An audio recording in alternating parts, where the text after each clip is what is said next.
All right. Shalom, Akyam. Shalom. This is the brother Ba'ar coming back at you again with another daily exhortation to edify the sheep, to edify the body of Yahweh Bahasham Yahweh Shah to the best of my ability. Shalom, Akyam. And before I start, I want to give all praises, honor, and glory to Yahweh Bahasham Yahweh Shah Bahasham Rakah Quadash. I like to give double honors to the elders and apostles of Great Millstone. I like to give salutations to the Akim preaching the gospel across the four corners of the earth in truth and in sincerity. Shalom, Akim. Shalom. This is Luke 21, verse 25. All right. But let me see. Yeah, it's 28 is the point, but I'm going to start at 25.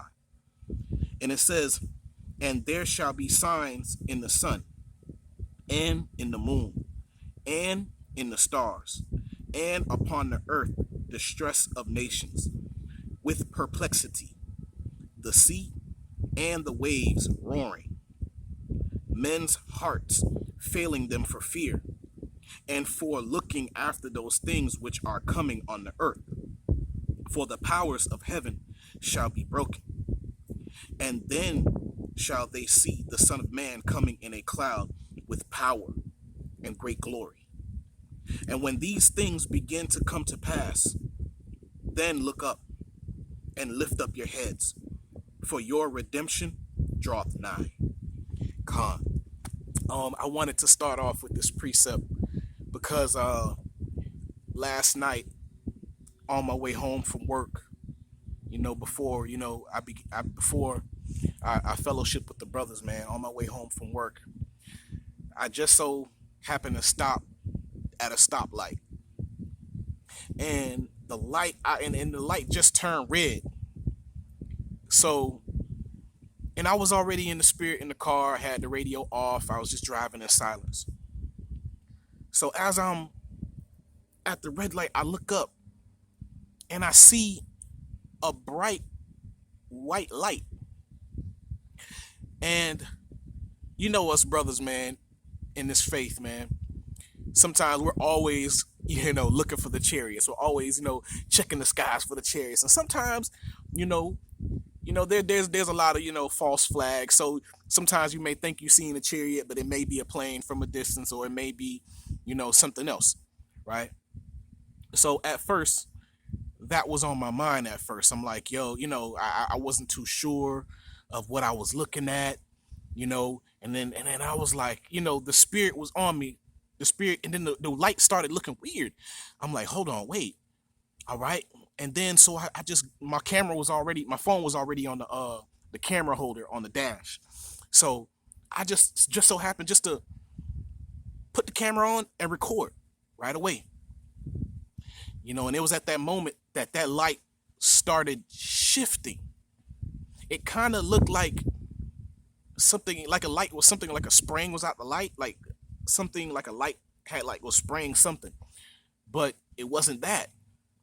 And the light, it started to turn, and as it began to turn, it almost looked as if this light was coming from another dimension. And so that's how, and now I know and understand when the scripture says wonders. The Most High is going to show wonders, because when I first looked at it, I wasn't too sure what I was looking at, and that's a wonder. And it started to manifest before your eyes. It's like, oh, at that point, in the back of my mind, I knew it was a chariot, but I hit the record button, and as I, started recording this footage, the light, as it began to turn or whatever, it just disappeared. It went into like a smoke, and then it disappeared. And that's why I kept recording it a little longer, because I wanted to make sure that it didn't come back or anything. But that point of when that light was turning, it did look like that thing was coming from another dimension. It was a pure white light. And man, It's a beautiful thing looking back on it and thinking back on it. It's a beautiful thing to experience, to see these things. And it's so after that, went home. I went to fellowship with the Akim, and I shared the story with the Akim. Even before when I met up with the Akim in fellowship, I sent the video out in the chat. But yeah, man, I shared the story with the Akim, man. And later on that evening, when I went home, one of the brothers, the head of our camp, he put an article up about that same thing that I just seen, the same chariot that I seen. And it was a lot of reports that came out about it, in particular in our area in Palm Beach, Florida. And I thought it was just me and the people in the area that seen it, but just so happens that everybody seen it from South Florida, Northern Florida, even to where I'm at.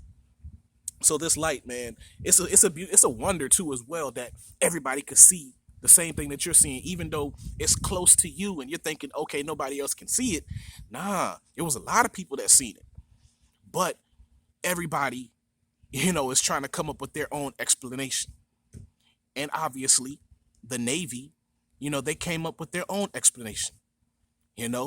Lying, trying to cover up what's being shown. All right, because there's a lot of reports, and Esau has to come in and try to save face and try to cover it up, saying, oh, it was a Trident missile. That was not a Trident missile. There was no tail. Okay, there was no trail that it left behind. Okay, that was a real chariot. How could you get a Trident missile out of a chariot like that? There's no way possible that Esau can come up with things like that. Okay, there's no way possible. But they tried to cover it up, and the brother was telling me to read the comment section. And as I was reading the comment section, you're reading a lot of the madness that a lot of these people, are saying. But there's those people who believe that, that's aliens. Those are aliens. And a lot of the comments from those people, they're like, well, yeah, maybe they're coming to, when they come here, they're going to see how fucked up this place is and this and that, so at least they acknowledge that these aliens, these so-called aliens, when they come and they see what's going on here, they're going to be disappointed and angry with the things that they're seeing. See, they don't want to give the credit to the Most High. Okay. They want to give credit to the fantasy.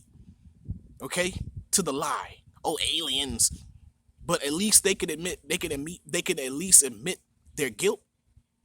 Knowing that, this outside force, this outside entity is gonna come here and fuck shit up because how wicked and evil the people are. Okay? So in a roundabout way, they know that this is it. Okay, but then you'll have your idiots out there who believe what the military is putting up. Okay, and also try to add to their madness. Didn't work.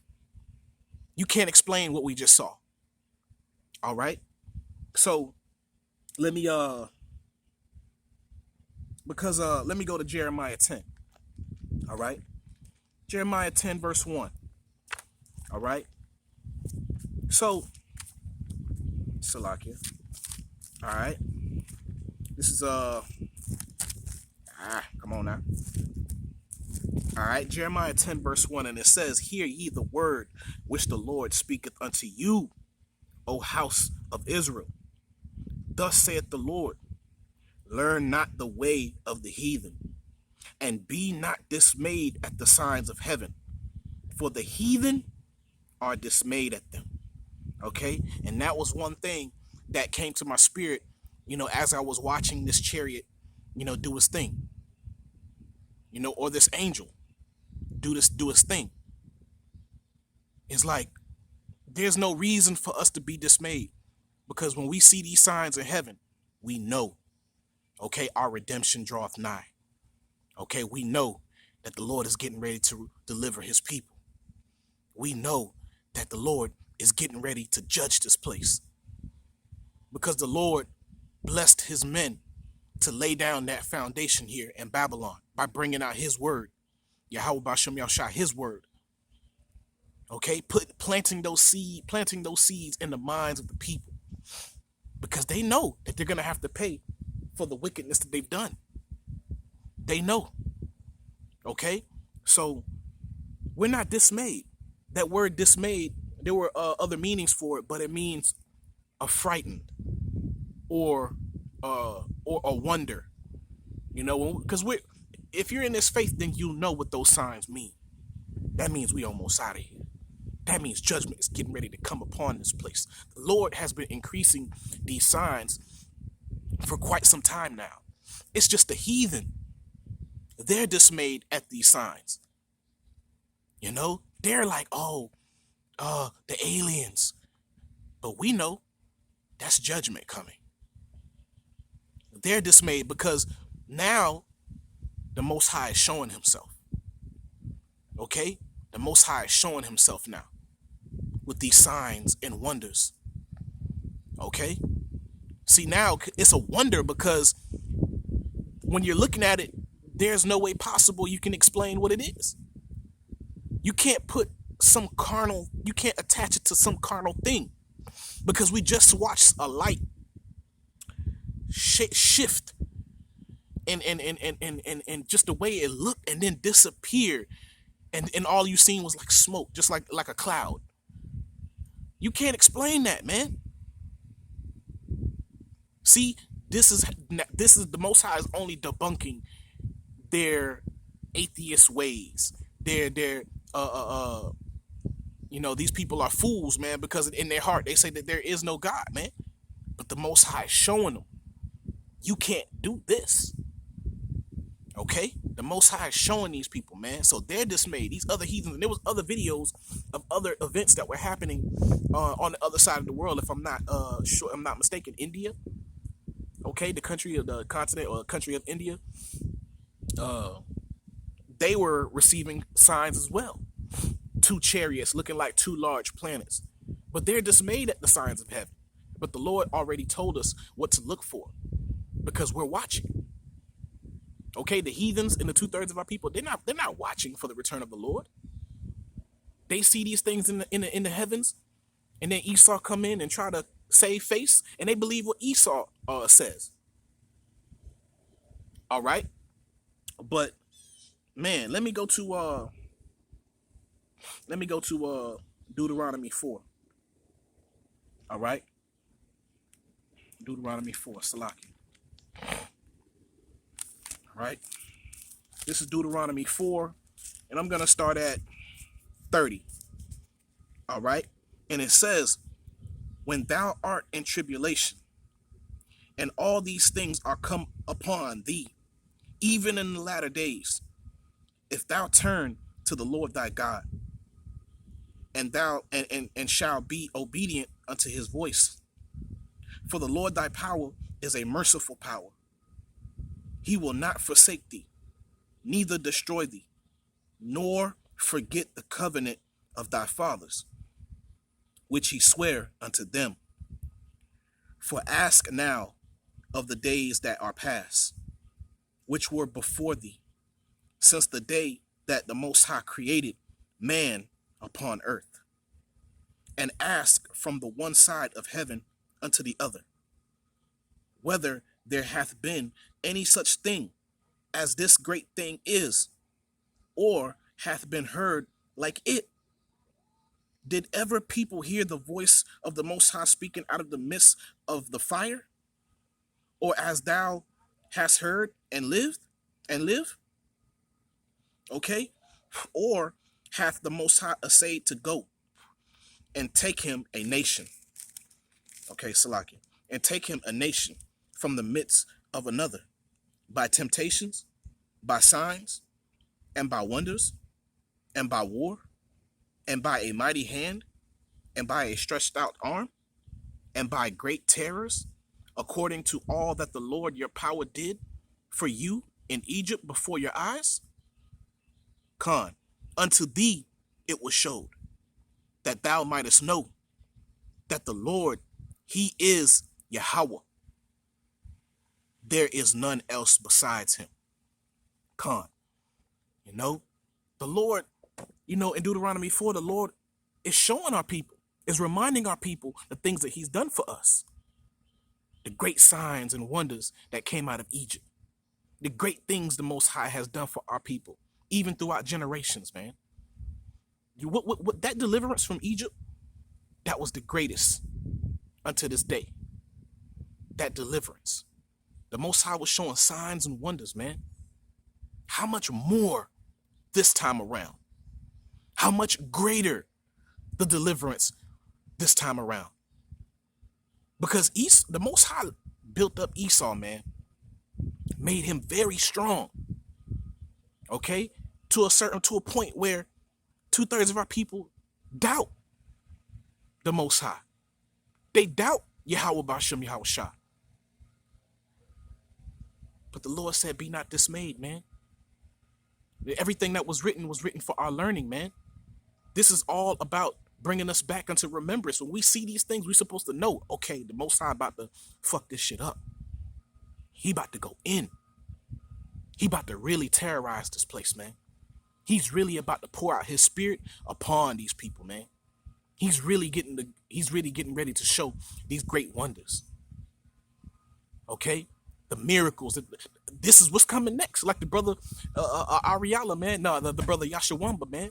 He even mentioned it, man. The miracles is coming, man. Okay? The miracles is coming.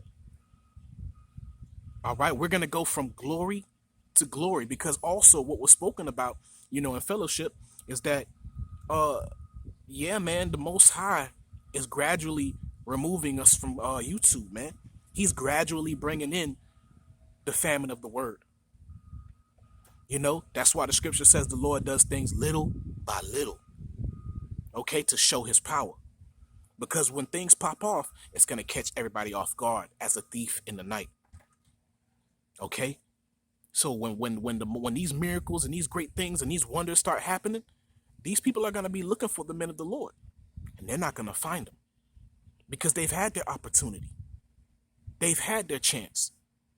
The Most High has been very merciful unto our people. Very. But they're not looking for the Lord to return. Because if they did, they would have been as such as we are. Hastening in the day.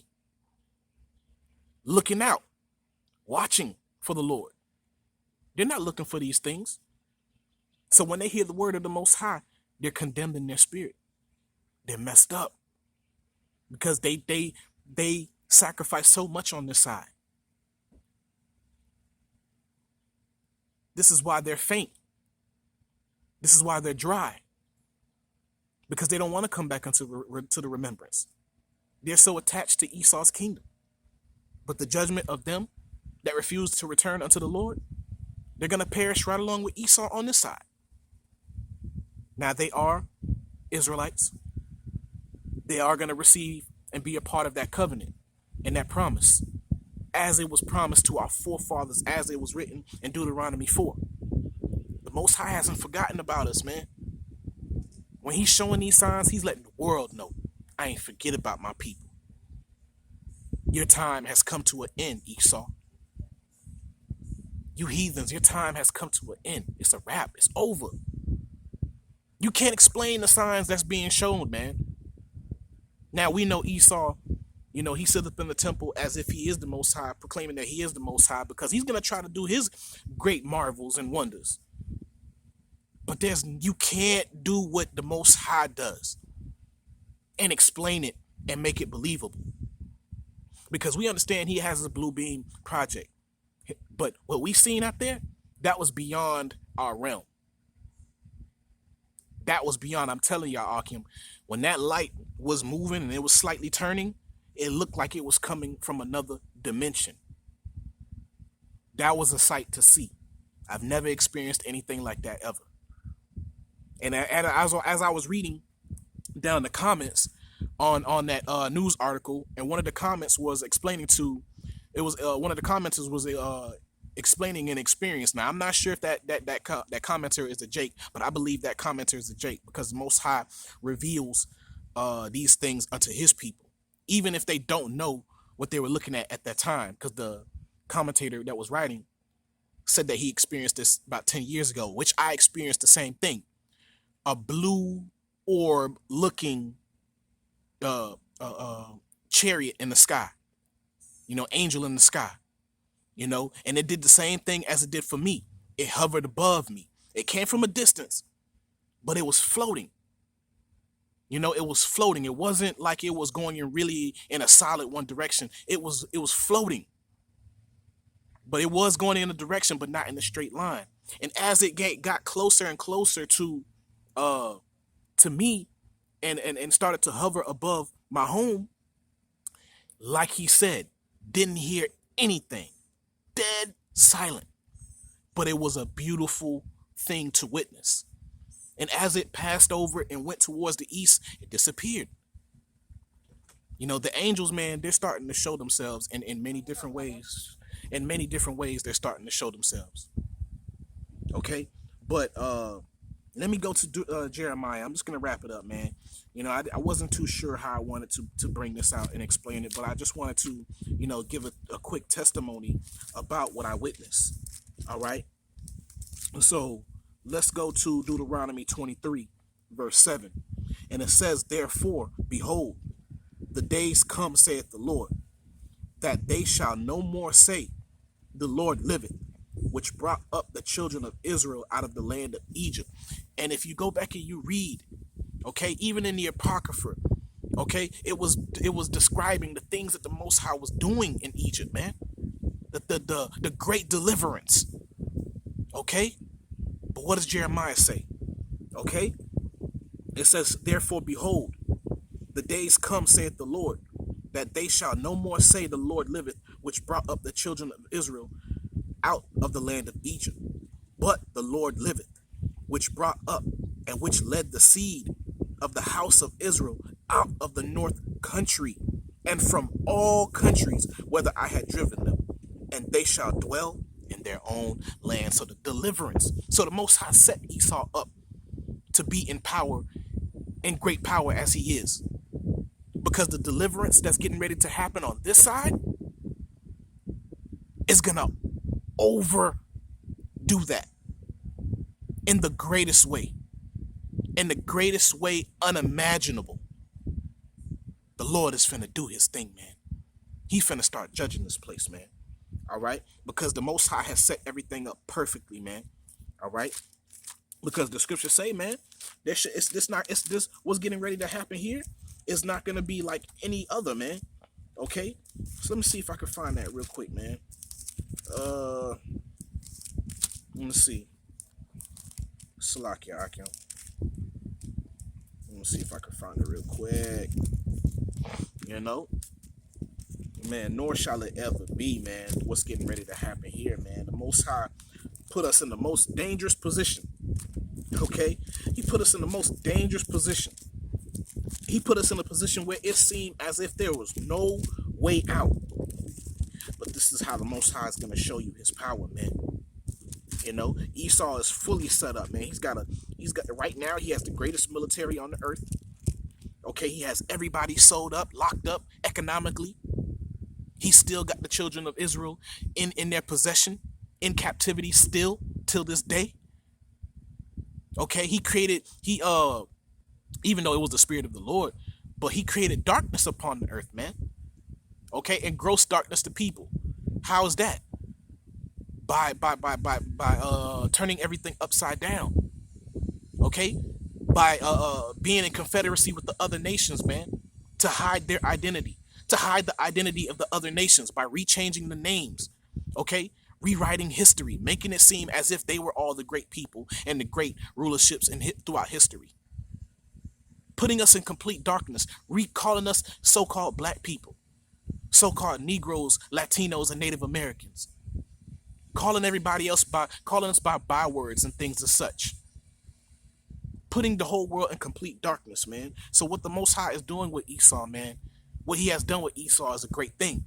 But what he's about to do with Jacob is far beyond our imagination. Okay? So this is Luke 17, verse 26. Hold on. Nah. not this one, not in the days of Noah, but same thing as it was in the day of Noah. But it said, let me see. Thought I could find that. Hold on. It's probably in It's probably in John or Matthew. Let me try Matthew out. Just wanted to wrap it up with that last precept. Salakia.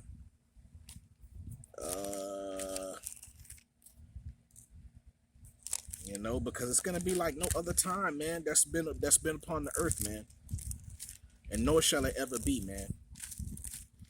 Because these people, man, they're in complete delusion. Oh yeah, Salaki. Yeah, it was Matthew 24, verse 21, and it says, "For then shall be great tribulation, such as was not since the beginning of the world to this time, no, nor ever shall be, except those days should be shortened. There should no flesh be saved. But for the elect's sake, those days shall be shortened," man. All right. So these are the days that we've entered into. I don't want to say, like we're getting ready. We're here. Because the Most High told us the things that we need to look for. He said, when we see these things, look up. Okay, because your redemption is nigh. But I just wanted to bring out these precepts, man, and speak on the things that I've seen, man. That I seen yesterday, the miracle, the wonder that I seen yesterday. I just wanted to share it with you, Akim, man. And I hope you brothers were edified, man. I want to give all praises, honor, and glory to Yahweh, Bahasham, Yahweh Shah, Bahasham, Rakah, Quadash. I like to give double honors to the elders and apostles of Great Millstone. I like to give salutations to the Akim preaching the gospel across the four corners of the earth in truth and in sincerity. Shalom, Akim. Shalom.